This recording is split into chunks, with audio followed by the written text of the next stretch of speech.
खुलुमबाय स्टुडियो आं रबन बसुमतारी हादरनि थाखाय भारतारि रौनिया हान्जाया 22 बोसोर खामानि मावनानै आजिरा लाबाय तामुलपुरनि कनक रामसियारि बिथाङा भारतारि रौनिया हान्जायाव थानानै बिमा भारत हादरखौ सिबिनाय तामुलपुर जिल्लानि कनक रामसियारिया आजिरा मोनबाय। मख'नो गोनांदि थांनाय 2002 मायथाइनिफ्रायनो इन्डियान आर्मियाव हाबनानै 24 बोसोर भारत बिमा हादरखौ सिबिबोदोंमोन कनक रामसियारि बिथाङा। बिथांनि आजिरा लानानै मोजाङै मोजां सौफैफिननायखौ रंजा बाजायै भेरभेरि गामिनि रायजो राजाफोरा खाम जथा सिफुं सुनानै दोलै नोगोरै बरायो। भेरभेरि गामिनि आफाद आरो लाइमोनफोरा ज'ज'यै ओंखारबोनानै आर'नाइ फालि होनानै खुलुमनाय आरो मान बावनायजों लोगोसे बरायो बिथां कनक रामसियारिखौ।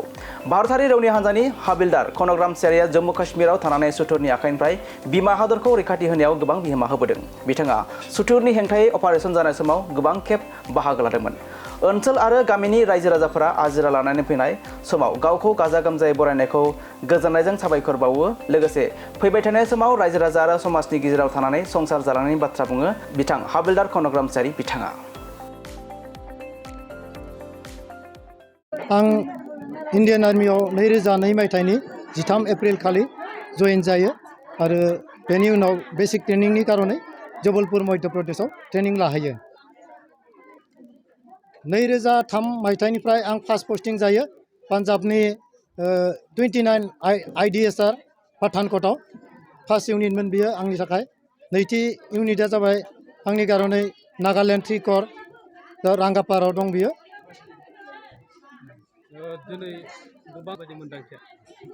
गिबियावनो आंनि गोसो गोरबोनिफ्राय गामिनि गासैबो सुबुंफोरखौ आंखौ रिटायारमेन्ट फैनाय समाव जाबायदि गाजा गोमजायै बरायनानै लाबोदों बेनि थाखाय आं गासैखौबो आंनि गोसो गोरबोनिफ्राय खुलुमनाय आरो अननाय बावहरग्रोनाय थाबाय।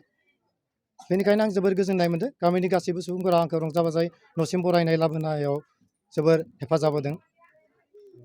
खैफोदनि बेलायाव बुङोब्ला आं JNK आव खेबनै टेन्युर कमप्लिट खालामो आरो नागालेण्डआव टेन्युर खेबसे कमप्लिट खालामो।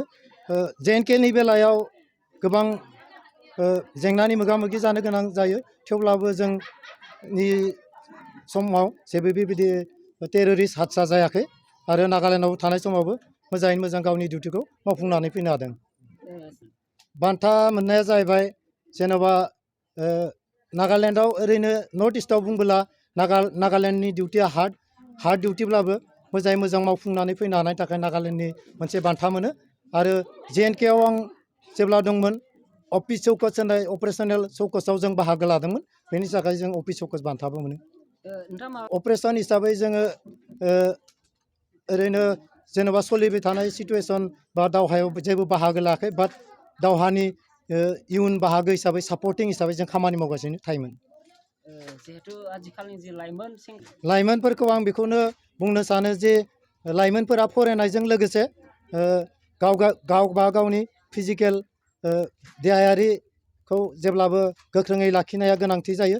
देहायारि गोख्रोंथि लाखियोब्ला जेनेबा जायफोरा डिफेन्सआव साख्रि मावनो गोसो दं बिसोरनि थाखायथ' साबसिन, आरो साख्रि मावैफोरनि थाखायबो बे देहायारि बेराम आजारनिफ्राय बारग'नायनि गोबां राहा होननानै आं सानो।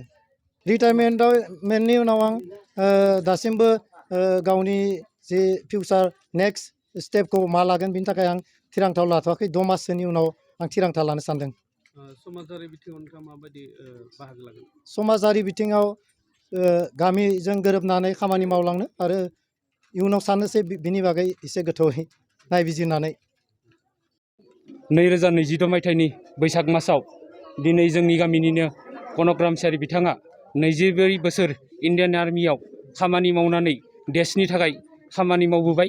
बिथाङा लोगोसेयैनो भेरभेरि गामिनि गासैबो रायजो राजा बिथांमोना खाम सिफुंजों लोगोसे मोसानानै गाजा गोमजायै रङिया स्टेसननिफ्राय गामिसिम बरायनानै लाबोयो आरो बिथांखौ इयुनाव जोंनि बर' हारिनि समाजनि गासैबो मोजां खामानि मावगोन होननानै आङो गामिनि जानानै आसा फारियो। जोबोर गोजोननाय मोन्दों। बिथाङा देशनि थाखाय 24 बोसोर गावनि जिउखौ सिगाङाव दोननानै बिथाङा देशनि थाखाय खामानि मावबोदों, बेयाव जों जोबोर गोजोननाय मोन्दों गामिनि जानानै।